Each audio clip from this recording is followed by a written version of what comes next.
Hello दोस्तों, स्वागत है आपका आपके अपने यूट्यूब चैनल पर। जैसा कि हमने कल आत्मनिर्भर मध्य प्रदेश जो हमारा टॉपिक है वो स्टार्ट किया था।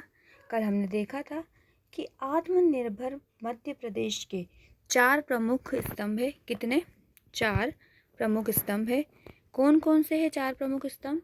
तो पहला था हमारा भौतिक अधोसंरचना, दूसरा है हमारा सुशासन। कौन सा है दूसरा? हमारा सुशासन। ठीक है। तीसरा है हमारा स्वास्थ्य एवं शिक्षा, स्वास्थ्य एवं शिक्षा।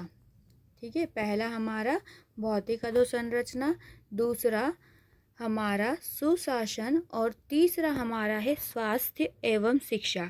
और वहीं हमारा चौथा स्तंभ है अर्थव्यवस्था एवं रोजगार। कौन सा है? अर्थव्यवस्था एवं रोजगार। ठीक है। तो सभी को ये स्तंभ याद हो गए होंगे और कल का टॉपिक सभी को समझ में आया होगा। ठीक है। तो मैंने जैसे बोला था कि हम एक एक स्तंभ को अलग अलग सेपरेट वीडियो में कंप्लीट करेंगे। तो आज इस वीडियो में हम देखेंगे भौतिक अधोसंरचना, आत्मनिर्भर मध्य प्रदेश का पहला स्तंभ भौतिक अधोसंरचना। अब इसमें क्या क्या पढ़ना है तो ये सब मैं बताऊंगी। जो जो पॉइंट मैं बोल रही हूँ या जिसे मैंने हाईलाइट किया है आपको उस पर विशेष ध्यान देना है। ठीक है। उसी प्रकार अपने नोट्स बनाना है। चलिए तो हम देखते हैं भौतिक अधोसंरचना। आइए देखिए, तो इंट्रोडक्शन देख लेंगे पहले तो हम कि जो हमारी भौतिक अधोसंरचना को विकसित करने पर आत्मनिर्भर मध्य प्रदेश में बल दिया गया है। सभी को पता है। प्रदेश में कितने यूनेस्को विश्व धरोहर स्थल है? तो 3 है। 2 ज्योतिर्लिंग है, ये सभी को पता है। तो इस कारण से हमारे यहाँ पर पर्यटन की क्या है? अपार संभावना है।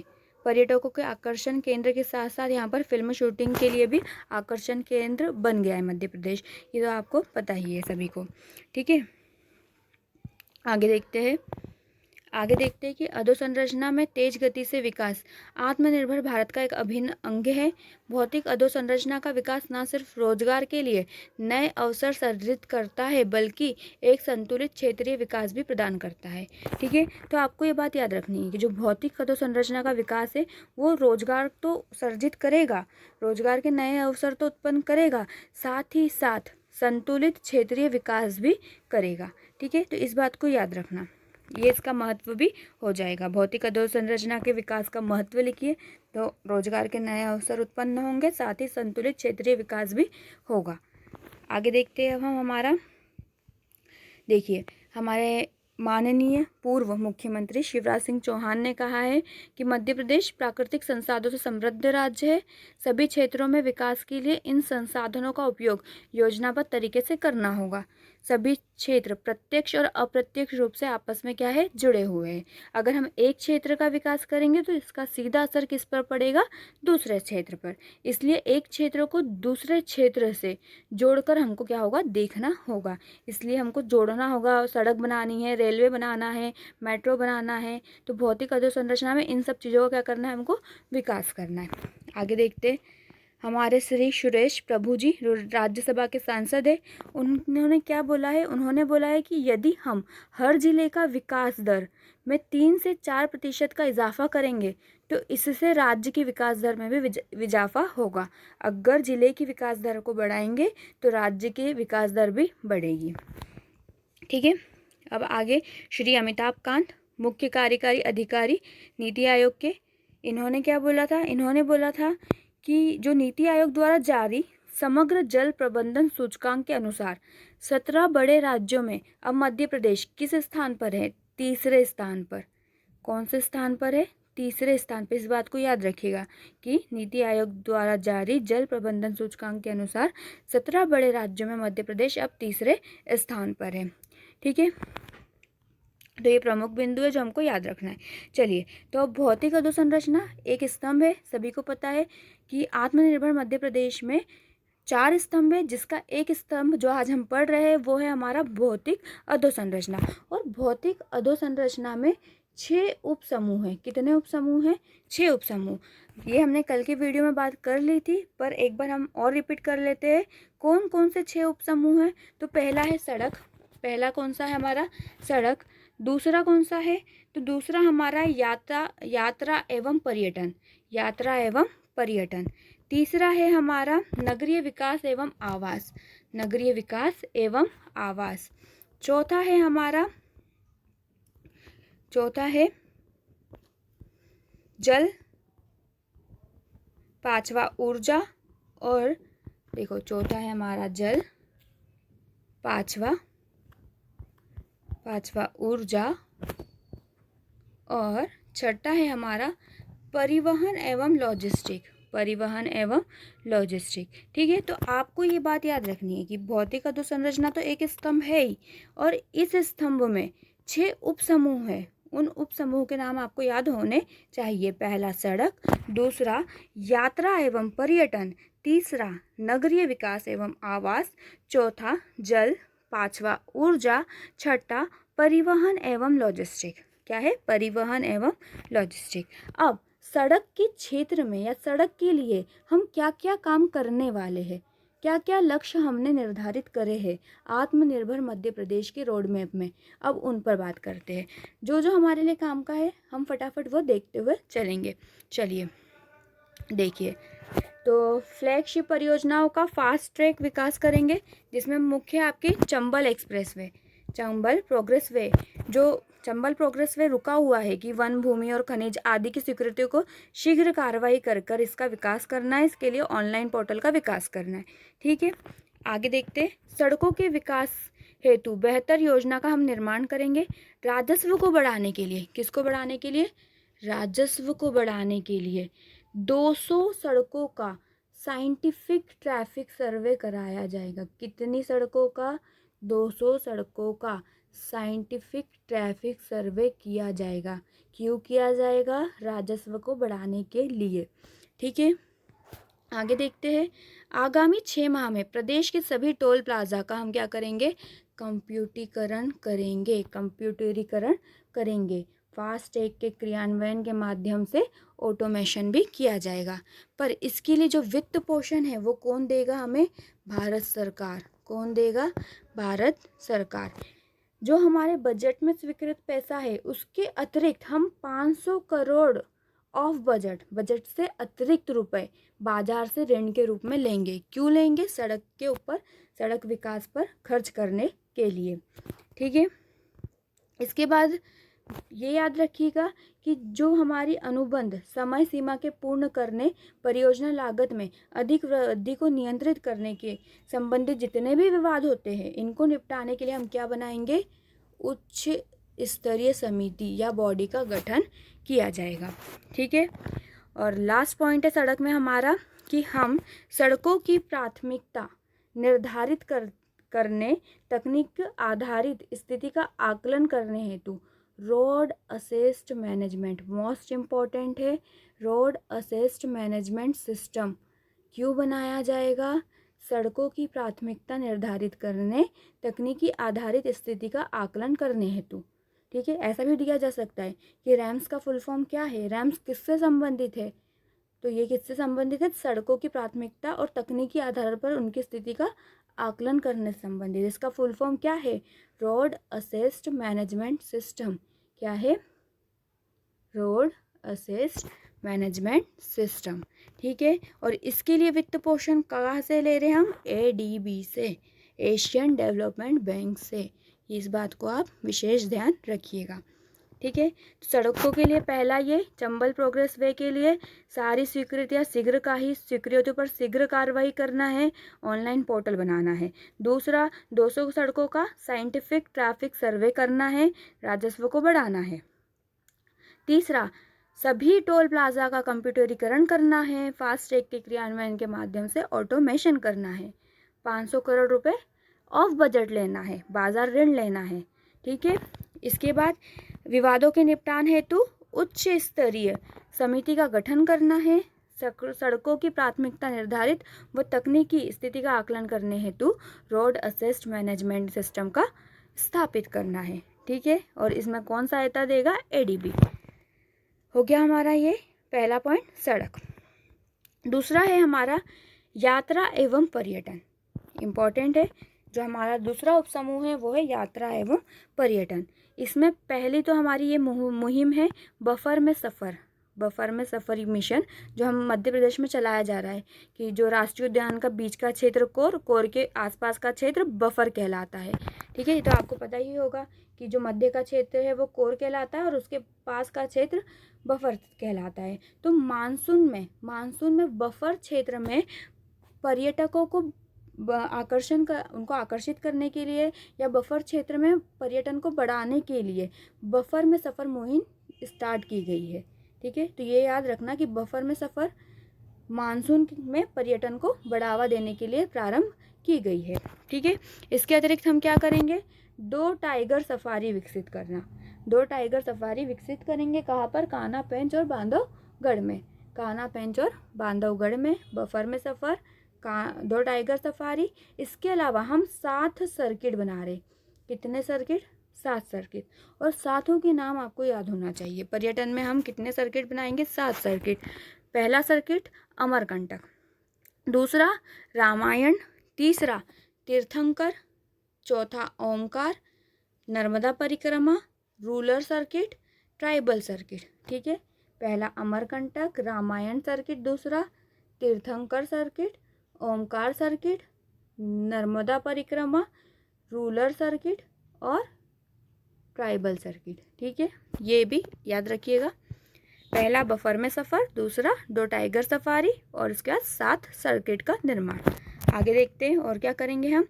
आगे हम क्या करेंगे, जो निजी क्षेत्रों और निवेशकों को शामिल करके पर्यटन स्थलों का वैल्यू एडिशन करेंगे, मतलब उनके और अच्छे से उनको अपडेट करेंगे, विकसित करेंगे निजी क्षेत्रों को उसमें शामिल करके। अनुभव पर्यटन जैसे रोपवे, संग्रहालय, डायमंड टूर, साड़ी बनाना, एडवेंचर स्पोर्ट्स, एस्ट्रोनॉमी पार्क आदि के माध्यम से हम क्या करेंगे, पर्यटकों को आकर्षित करेंगे। ठीक है, और साथ ही साथ पर्यटन में हम इस बार ग्रामीण पर्यटन और ट्राइबल पर्यटन को बढ़ावा दे रहे हैं। इस बात को याद रखिएगा, क्योंकि हम सर्किट भी बना रहे 2, एक हमारा सर्किट है रूरल और एक ट्राइबल सर्किट। वैसे ही हम यहाँ पर ग्रामीण पर्यटन और ट्राइबल पर्यटन को भी बढ़ावा देंगे अलग से, तो इस बात पर विशेष ध्यान दीजिएगा। आगे देखते हैं कि पर्यटन स्थल के आसपास रहने वाले 20,000 सेवा प्रदाताओं को कौशल संवर्धन दिया जाएगा। कि जो पर्यटन स्थल के आसपास के 20,000 जो सेवा दे रहे हैं ना किसी प्रकार की, उनका कौशल संवर्धन किया जाएगा, उनको और अच्छे से उस चीज़ को सिखाया जाएगा, जिससे हमारे पर्यटन क्षेत्र का और अधिक विकास होगा। ठीक है, तो हो गया हमारा ये है यात्रा एवं पर्यटन, जिसमें पहला है बफर में सफ़र, दूसरा है 2 टाइगर सफारी बनाएंगे, 7 सर्किट बनाएंगे, फिर उसके बाद क्या करेंगे, निजी निवेशक और निजी क्षेत्रों को शामिल करेंगे, फिर ग्रामीण पर्यटन एवं ट्राइबल पर्यटन को बढ़ावा देंगे, पर्यटन स्थल के आसपास के 20,000 सेवा प्रदाताओं का कौशल संवर्धन करेंगे। ठीक है, तो हमने ये हमारे 2 उपसमूह कंप्लीट कर लिए। पहला हमने करा सड़क और हमने दूसरा करा है यात्रा एवं पर्यटन। ठीक है, अब तीसरा हम देख रहे हैं हमारा नगरीय विकास एवं आवास। अब जो नगरीय विकास एवं आवास है उसमें हमने टोटल 5 रणनीति डिसाइड की है। कितनी, 5। ये पहली रणनीति। ऐसे कर हमको टोटल कितनी रणनीति पढ़नी है, 5 रणनीति। तो आपको रणनीति के नाम याद होना चाहिए कि कौन कौन सी रणनीति है, पाँचों के। ठीक है, पहली रणनीति है हमारी समावेशी शहरी विकास। क्या है, समावेशी शहरी विकास। दूसरी रणनीति है पर्यावरण सहयोगी संवहनीय विकास सुनिश्चित करना। पहला हम समावेशी शहरी विकास करेंगे, फिर उसमें पर्यावरण को शामिल करेंगे दूसरी रणनीति में। तीसरी रणनीति नगरीय सुशासन हेतु कानूनी और राजकोषीय सुधार करना। नगरीय सुशासन हेतु कानूनी और राजकोषीय सुधार करना। ठीक है, चौथी रणनीति है हमारी शहरी सेवा प्रदाय की गुणवत्ता में सुधार करना। शहरी सेवा प्रदाय की गुणवत्ता में सुधार करना। पांचवी रणनीति है हमारी नगरीय नियोजन के माध्यम से शहरी अर्थव्यवस्था में सुधार करना। ठीक है, अब वापस से हम एक एक रणनीति देखेंगे। पहली रणनीति है हमारी समावेशी एवं शहरी विकास। ठीक है, अब समावेशी शहरी विकास का मतलब क्या है कि शहर के हर एक व्यक्ति तक, हर एक चीज़ को शामिल करते हुए, हर एक वर्ग को शामिल करते हुए हमको क्या करना है, विकास करना है। ठीक है, यही क्या कहलाता है, हमारा समावेशी विकास। ऐसा विकास जो हमारे वर्तमान पीढ़ी तक हो तथा भावी हमारी जो आने वाली पीढ़ी है उनके लिए भी संरक्षित रहे। ठीक है, तो हमको उनको ध्यान में रखते हुए विकास करना है। तो इसके तहत हम पहले क्या करेंगे, तो दीनदयाल रसोई योजना के तहत 100 केंद्र बनाना है, रात्रिकालीन आश्रय बनाना है। कितने, 135। दीनदयाल रसोई योजना के तहत 100 केंद्र और रात्रिकालीन आश्रय 135। पुराने कितने थे, 118 थे, उनका सशक्तिकरण करेंगे। ठीक है, और दीनदयाल रसोई योजना का विस्तार और सशक्तिकरण, पहले 56 थे, अब कितने कर देंगे, उसको 100 करना है। ठीक है, रसोई योजना, दीनदयाल रसोई योजना के तहत 100 केंद्र और रात्रिकालीन आश्रयों के तहत 135। बस इतना ही याद रखिएगा, इससे ज़्यादा हम रख भी नहीं पाएंगे याद। ठीक है, आगे देखिए, आजीविका के लिए क्या करेंगे हम, आजीविका के लिए हम करेंगे दीनदयाल अंत्योदय योजना, दीनदयाल अंत्योदय योजना और NULM का सभी शहरों तक विस्तार करेंगे।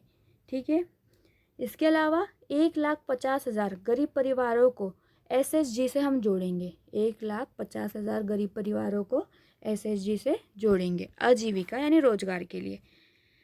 फिर है हम 50 लाख पथ विक्रेताओं को कार्यशील पूंजी के लिए ऋण उपलब्ध कराएंगे, 50 लाख पथ विक्रेताओं को हम ऋण उपलब्ध कराएंगे। ठीक है, इसके बाद हम कौशल और स्वरोजगार के लिए क्या करेंगे, तो ये याद रखिएगा कि हम 7 शहरों में क्या बनाने वाले हैं, स्टार्टअप इंक्यूबेशन सेंटर। ये बात याद रखिएगा, 7 शहरों में स्टार्टअप इंक्यूबेशन सेंटर विकसित किया जाएगा, जिसके तहत 1 लाख बेरोजगार युवाओं को कौशल विकास प्रदान किया जाएगा। कितने, 1 लाख को। कितने शहरों में, 7 शहरों में। और वो 7 शहर कौन कौन से हैं, तो आप याद रखिएगा विशेष तौर पर भोपाल, जबलपुर। पहले 2 तो याद हो गए होंगे, भोपाल, जबलपुर। तीसरा हमारा इंदौर, चौथा सागर, सतना, उज्जैन, ग्वालियर। ठीक है, पहला भोपाल, जबलपुर, तीसरा इंदौर, चौथा सागर, सतना, उज्जैन, ग्वालियर। ठीक है, 4 बड़ी सिटी, मेजर सिटी है 4, भोपाल, जबलपुर, ग्वालियर, इंदौर। ठीक है, बाकी हमको 3 याद रखनी है, तो सागर, सतना, उज्जैन हो जाएगा। ठीक है, कितने लोगों को हम रोजगार देंगे, बेरोजगार युवाओं को कौशल देंगे, 1 लाख बेरोजगार युवाओं को हम कौशल प्रदान करेंगे। आगे देखते हैं हम, शहरी गरीबों के लिए आवास देंगे। कितने, तो 378 शहरों में कम आय वर्ग के EWS, कम आय वर्ग के मतलब EWS वर्ग के 3 लाख आवासीय इकाइयों का प्रदान की जाएगी। कितनी, 3 लाख। 1 लाख से अधिक जनसंख्या के शहरों और औद्योगिक शहरों में जन निजी भागीदारी से AHRCS के अंतर्गत अतिरिक्त किराए के आवासीय योजना प्रदान की जाएगी।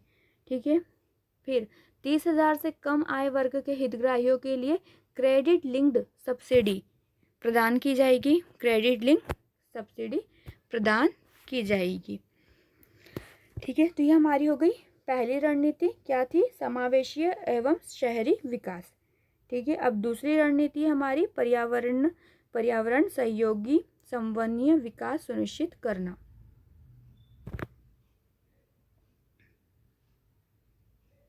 इसके तहत हम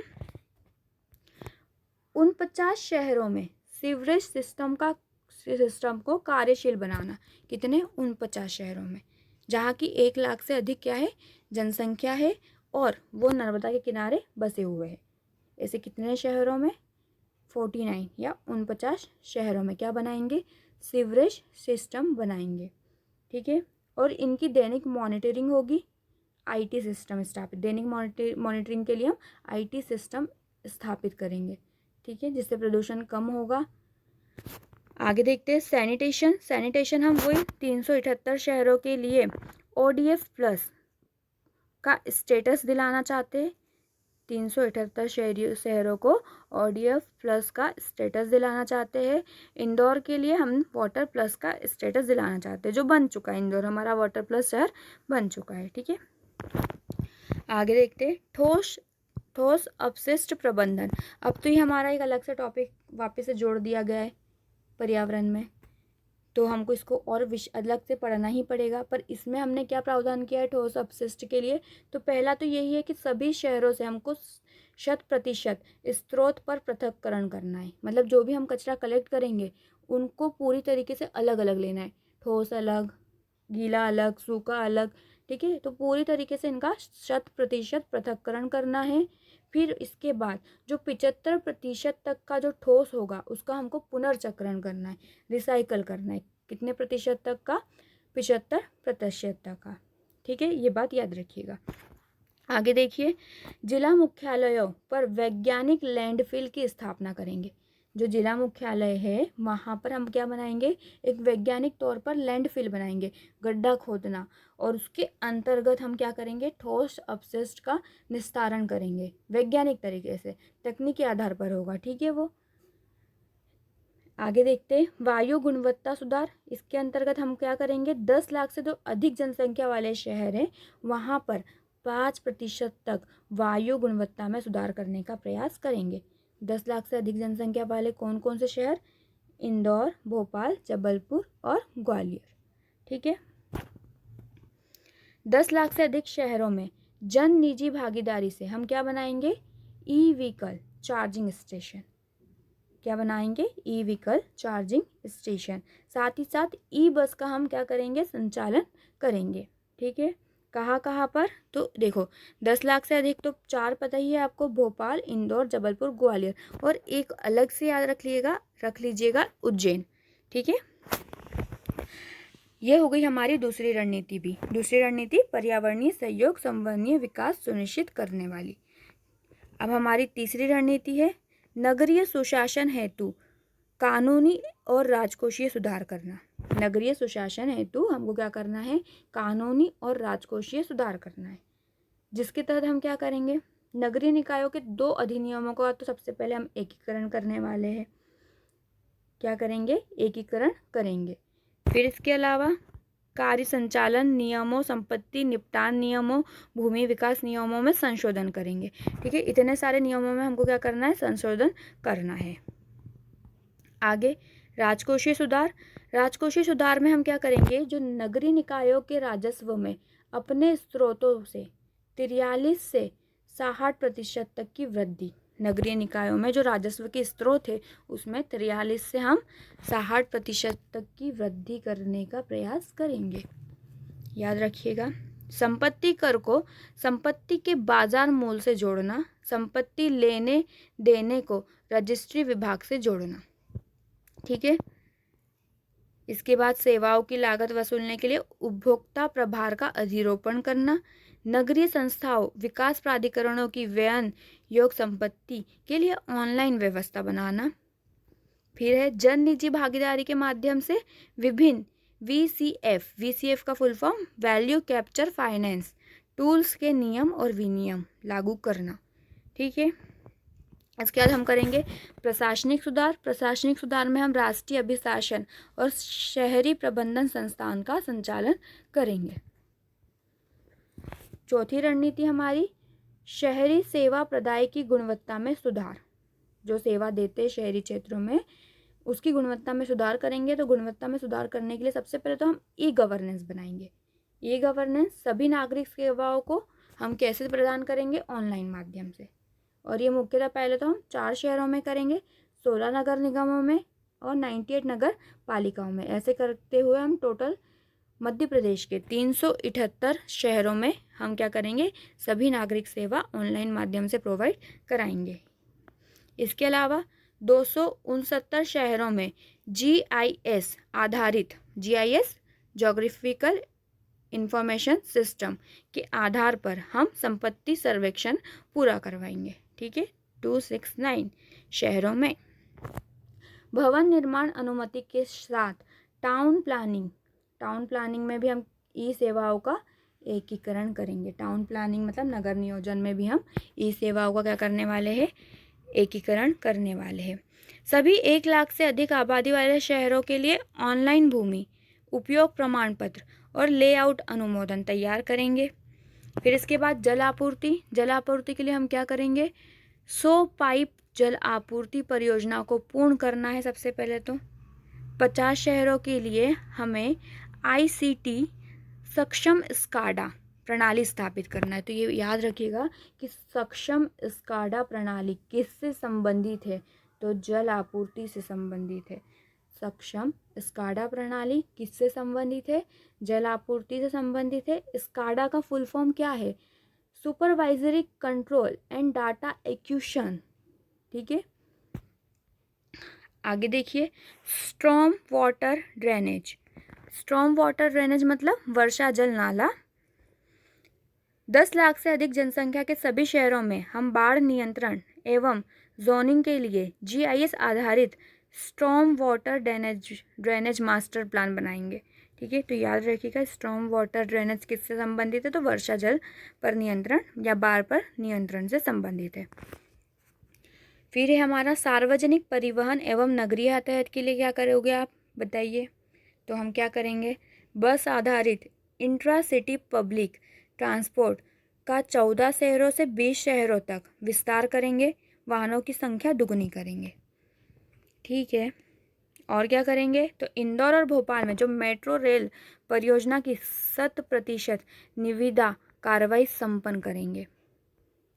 ठीक है, शहर में रोशनी व्यवस्था करेंगे। किस मॉडल पर आधारित है शहर जो रोशनी मॉडल व्यवस्था है, तो मॉडल का नाम याद रखिएगा, इसको।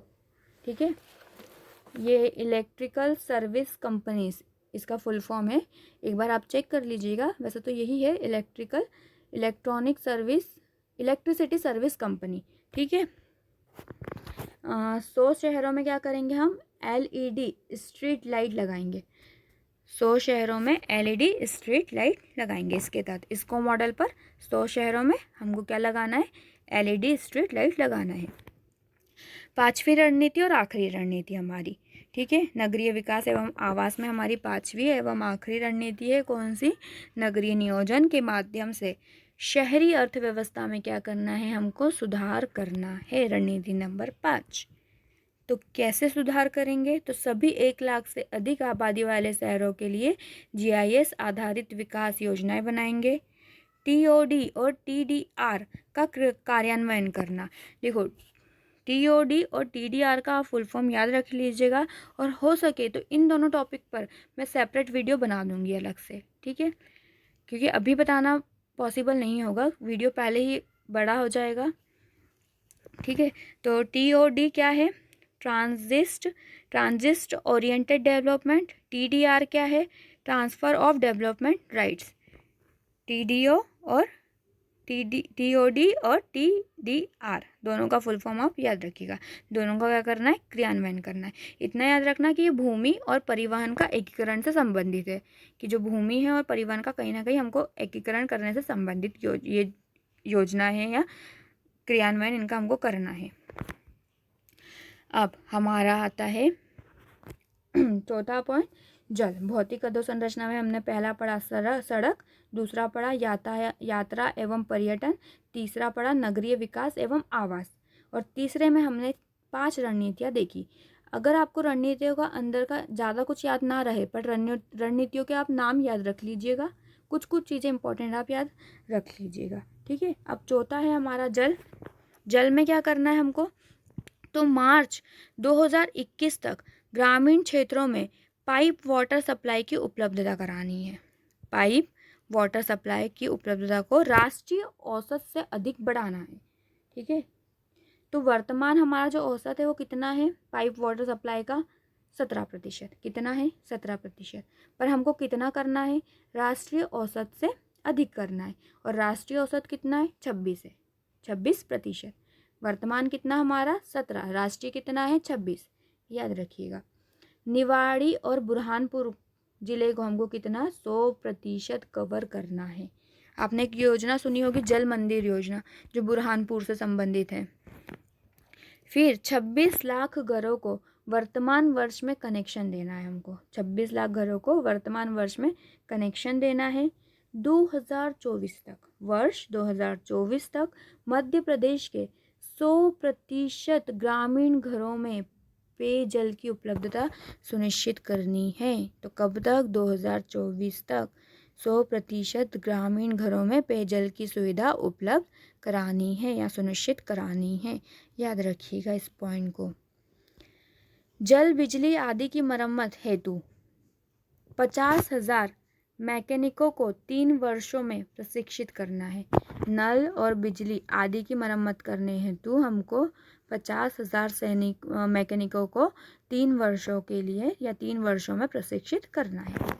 ठीक है, तो जल में हमने पहले पेयजल देखा, अब हम दूसरा हम सिंचाई के लिए क्या करेंगे। सिंचाई के लिए, तो सिंचाई के लिए हम क्या करेंगे कि 15,000 करोड़ ऑफ बजट ऋण लेंगे। कितना? 15,000 करोड़। और ऋण से हम NBPSL द्वारा अतिरिक्त राशि उपलब्ध कराना। ठीक है, इस वर्ष 4,000 करोड़ के ऋण की व्यवस्था भी की जाएगी। आगे, सिंचाई एवं नर्मदा विकास विभाग द्वारा आगामी 1 वर्ष में 30,000 करोड़ के कार्यों का आवंटन करना। ठीक है, इसके बाद है हमारा नेक्स्ट है भौतिक अधोसंरचना में हमारा 5वां उपसमूह है ऊर्जा। ऊर्जा के लिए हम क्या करने वाले हैं, तो ऊर्जा के लिए नर्मदा नदी पर बने ओमकारेश्वर बांध पर TBCB रूट के माध्यम से 600 मेगावाट के फ्लोटिंग सोलर प्रोजेक्ट का हम विकास करेंगे। इसके लिए कितने रुपए? 3,000 करोड़ रुपए अनुमानित निवेश किया जाएगा। ठीक है, तो ओमकारेश्वर पर सभी को पता है कि ओमकारेश्वर बांध पर हमारा फ्लोटिंग सोलर प्रोजेक्ट बन रहा है और ये विश्व का सबसे बड़ा फ्लोटिंग सोलर प्रोजेक्ट होगा। इस बात को विशेष ध्यान रखिएगा। कितने मेगावाट की उत्पादन होगा? 600 मेगावाट का। मुरैना, छतरपुर, आगरमालवा, नीमच, शाजापुर जिलों में 4,500 मेगावाट के सोलर पार्क का विकास करना है। कहाँ कहाँ पर? ध्यान रखिएगा जिलों के नाम, मुरैना, छतरपुर, आगर, नीमच, शाजापुर। ठीक है, फिर इसके बाद और क्या करना है हमको, तो आपको इसमें ये याद रखना है कि आगामी 1 वर्ष में 4,000 करोड़ रुपए लागत की ग्रीन एनर्जी कॉरिडोर परियोजना को पूर्ण करना है। ग्रीन एनर्जी कॉरिडोर परियोजना को पूर्ण करना है और 45,000 सोलर पंप को लगाया जाएगा। कितने? 45,000। चलिए, तो अब आते हैं हम भौतिक अधोसंरचना में हमारा लास्ट और अंतिम बिंदु, जिसका नाम है परिवहन एवं लॉजिस्टिक। मध्य प्रदेश राज्य को राष्ट्र का भंडारण एवं लॉजिस्टिक हब के रूप में विकसित करना है। राष्ट्र का भंडारण और लॉजिस्टिक हब के रूप में हमको विकसित करना है। और ये कब तक करना है? मार्च 2024 तक। End to end integrated logistic संचालन हेतु डिजिटल प्लेटफॉर्म का निर्माण करना है। End to end integrated logistic संचालन हेतु डिजिटल प्लेटफॉर्म का विकास करना है। पहला हमने क्या पढ़ा? मध्य प्रदेश राज्य को राष्ट्र का भंडारण एवं लॉजिस्टिक हब के रूप में विकसित करना है। और विकसित करने हेतु यहाँ पर क्या बनाएंगे हम? मल्टी मॉडल लॉजिस्टिक पार्क बनाएंगे। दूसरा, end to end integrated logistic संचालन हेतु हम डिजिटल प्लेटफॉर्म बनाएंगे। वर्तमान परिसंपत्तियों को उद्योग अनुकूल मुद्रीकरण, आधुनिकीकरण और उन्नयन करेंगे। ठीक है, नाशवान सामग्री हेतु एयर कार्गो हब की नीति निर्धारण एवं स्थापना की जाएगी। उद्योग की आवश्यकता के अनुरूप परिवहन कर का निर्धारण किया जाएगा। ठीक है, और क्या करेंगे? तो मध्य प्रदेश लोक परिसंपत्ति प्रबंधन विभाग का गठन किया जाएगा। ये याद रखिएगा, मध्य प्रदेश लोक परिसंपत्ति प्रबंधन विभाग का गठन भी किया जाएगा। एक इसमें लिखा है, तो ये लिखा है भौतिक अधोसंरचना। किसका स्तंभ है ये? आत्मनिर्भर मध्य प्रदेश का। मध्य प्रदेश राज्य के अंतर्गत विभिन्न विभाग एजेंसियों के आधिपत्य में महत्वपूर्ण शासकीय परिसंपत्तियां है। नवीन अधोसंरचना के विकास के फलस्वरूप ऐसी अनेक शासकीय परिसंपत्तियां विशेषतः भूमि या तो अनुपयोगी हो गई है अथवा उनका समुचित उपयोग नहीं हो पा रहा है। पूर्व में जो परिसंपत्तियां शहर के बाहर अवस्थित थी, शहर के विस्तारीकरण के कारण अब महत्वपूर्ण एवं व्यावसायिक स्थल पर आ गई है। उक्त परिसंपत्तियों के युक्तकरण और मौद्रीकरण के संबंध में हम क्या बनाएंगे, अलग अलग नीतियां, दिशा निर्देश की अनुपलब्धता व संबंधित विभाग के पास अनुपयोगी परिसंपत्तियों का व्यावसायिक उपयोग करने की दक्षता न होने के कारण शासन को अप्रत्यक्ष रूप से क्या होता है, राजस्व हानि हो रही है। बस इतना याद रखिएगा कि मध्य प्रदेश लोक परिसंपत्ति प्रबंधन विभाग का गठन किया जाएगा। ठीक है, तो ये हो गया हमारा भौतिक अधोसंरचना, मतलब एक स्तंभ हमने देख लिया है। हमारा नेक्स्ट स्तंभ है सुशासन, जो हम हमारे नेक्स्ट वीडियो में देखेंगे। ठीक है, पर हम एक सरसरी निगाह से एक बार पूरा भौतिक अधोसंरचना देख लेते हैं कि आपको इसमें क्या याद रखना है, क्या आपको लिखना है, क्या छोड़ना है। ठीक है, तो एक बार क्विक रिवीजन देखते हैं। पहला हमने क्या देखा था, चलिए देखते हैं। भौतिक अधोसंरचना हमारा पहला स्तंभ था, जिसमें हमने देखा था कि सड़क हमारा उसका पहला उपसमूह था, जिसके तहत क्या करेंगे, चंबल प्रोग्रेस वे को जल्दी से बनाना है, जल्दी से स्वीकृति दिलाना है, शीघ्र कार्रवाई करना है, ऑनलाइन पोर्टल का विकास करना है। ठीक है, फिर इसके बाद क्या करना है, 200 सड़कों का साइंटिफिक ट्रैफिक सर्वे कराना है, राजस्व को बढ़ाना है। फिर क्या करना है, तो सभी टोल प्लाजाओं का कंप्यूटरीकरण कराना है, चंबल प्रोग्रेस वे, 200 सड़कों का साइंटिफिक ट्रैफिक सर्वे, फिर हमको टोल प्लाजा का कंप्यूटरीकरण करना है, 500 करोड़ रुपए बजट के अलावा लेना है। इसके अलावा उच्च स्तरीय समिति, विवादों के निपटान के लिए उच्च स्तरीय बॉडी या समिति का गठन करना है। फिर और क्या करना है, तो सड़कों की स्थिति को देखने के लिए, निगरानी रखने के लिए, मैनेजमेंट करने के लिए रोड असिस्ट मैनेजमेंट सिस्टम बनाना है। ठीक है, फिर दूसरा बिंदु था हमारा यात्रा एवं पर्यटन। यात्रा एवं पर्यटन के लिए हमने क्या किया, तो हमने इसके लिए किया, पहला तो हमने बफर में सफ़र मुहिम चलाई, जिससे हम मानसूनी पर्यटन को बढ़ावा देंगे। 2 टाइगर सफारी विकसित करेंगे, 7 सर्किट बनाएंगे। फिर क्या करेंगे, निजी निवेशकों, देखिए निजी क्षेत्रों में निवेशकों को शामिल करना है, जिसके लिए हम हम क्या करेंगे, पर्यटक को आकर्षित करने के लिए रोपवे, संग्रहालय, डायमंड टूर, साड़ी बनाना, एडवेंचर स्पॉट्स, एस्ट्रोनॉमी पार्क आदि बनाया जाएगा। ग्रामीण पर्यटन और ट्राइबल पर्यटन को हम क्या दे रहे, बढ़ावा दे रहे। 20,000 सेवा प्रदाताओं को कौशल संवर्धन किया जाएगा। नगरीय विकास के लिए हमने 5 रणनीति देखी थी। पहली रणनीति समावेशी शहरी विकास, जिसमें 100 दीनदयाल रसोई योजना केंद्र, रात्रिकालीन आश्रय कितने बनाएंगे, 135। आजीविका दीनदयाल अंत्योदय योजना, NULM का सभी शहरों तक विस्तार, 1,50,000 गरीब परिवार को SHG से जोड़ेंगे। 5 लाख पथ विक्रेताओं को कार्यशील पूंजी के लिए ऋण उपलब्ध कराएंगे। फिर कौशल एवं विकास स्वरोजगार के लिए 7 शहरों में स्टार्टअप इंक्यूबेशन केंद्र स्थापित करेंगे, जिसके तहत 1 लाख बेरोजगार युवाओं को कौशल देंगे। 7 शहर कौन कौन से, इंदौर, भोपाल, जबलपुर, ग्वालियर प्लस सागर, सतना, उज्जैन। ठीक है, तो याद रखिएगा। फिर इसके बाद हम क्या करेंगे, आवास प्रदान करेंगे किसको, EWS वर्ग को। ठीक है, फिर सीवरेज के लिए हम क्या करेंगे कि 49 शहरों में सीवरेज सिस्टम स्थापित करेंगे, एक IT सिस्टम जिसकी दैनिक मॉनिटरिंग करेंगे, सैनिटाइजेशन की व्यवस्था करेंगे। 378 शहरों को ODF प्लस बनाना है, इंदौर को वाटर प्लस बनाना है। ठोस अपशिष्ट प्रबंधन के तहत हम 100% कचरे को पृथक्करण करेंगे, 75% कचरे का हम रिसाइकल करेंगे। ठीक है, जिला मुख्यालय के पास वैज्ञानिक लैंडफिल की स्थापना करेंगे।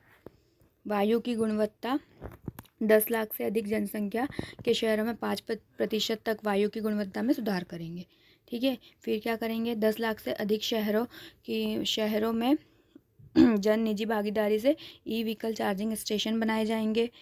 फिर कानूनी सुधार करेंगे हम, जिसमें विभिन्न कानूनों में सुधार किया जाएगा। फिर राजकोषीय सुधार में हम क्या करेंगे, नगरीय निकायों के राजस्व के जो स्रोत है उसमें 43% से 60% तक की वृद्धि करने का प्रयास करेंगे। संपत्ति कर को संपत्ति के बाजार मूल्य से जोड़ा जाएगा। ठीक है, इसके अलावा जन निजी भागीदारी के माध्यम से विभिन्न वैल्यू कैप्चर फाइनेंस टूल्स के नियम और विनियम किया जाएगा। प्रशासनिक सुधार किए जाएंगे। ठीक है।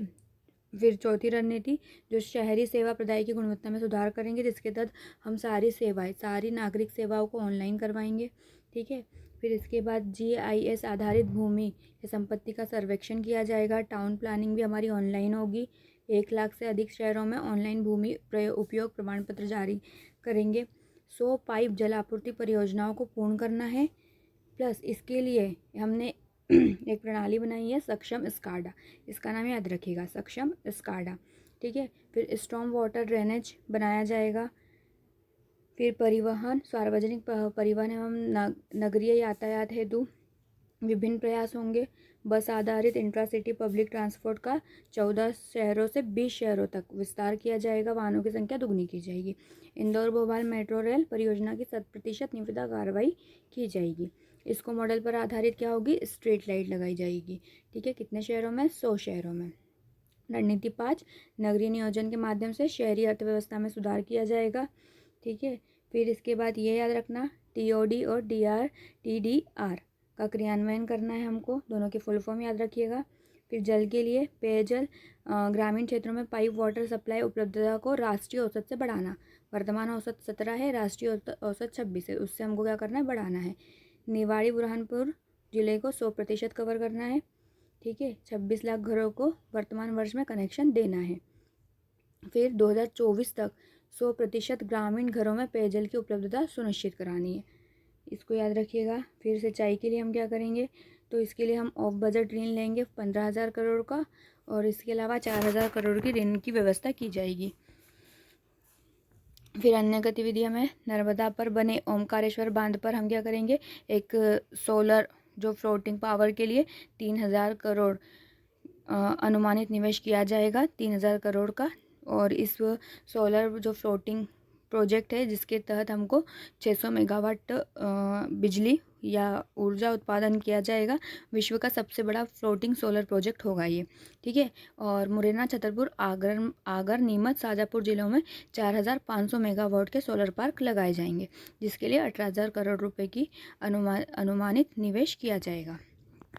इसके अलावा 4,000 करोड़ रुपए किसके लिए है, ग्रीन एनर्जी कॉरिडोर के लिए।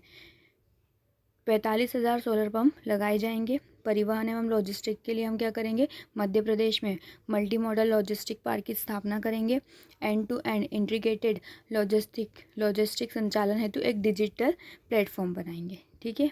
फिर उसके बाद परिसंपत्तियों को उद्योग अनुकूल मुद्रीकरण, आधुनिकीकरण और उन्नयन करेंगे। एयर कार्गो हब की नीति का निर्धारण और स्थापना करेंगे। ठीक है। और मध्य प्रदेश लोक परिसंपत्ति प्रबंधन विभाग का गठन किया जाएगा। ठीक है। तो ये हमने क्विक एक बार सरसरी निगाहों से देख लिया है। अब हम हमारा जो नेक्स्ट स्तंभ है, हमारा सुशासन, उसको नेक्स्ट वीडियो में कवर करेंगे। अगर आपको ये वीडियो अच्छा लगा है तो प्लीज़ लाइक, सब्सक्राइब और शेयर ज़रूर कीजिएगा। कमेंट भी कीजिएगा। अगर हम कुछ सुधार कर सकते हैं तो हम और सुधार करने का प्रयास करेंगे। ठीक है। तो जुड़े रहिए।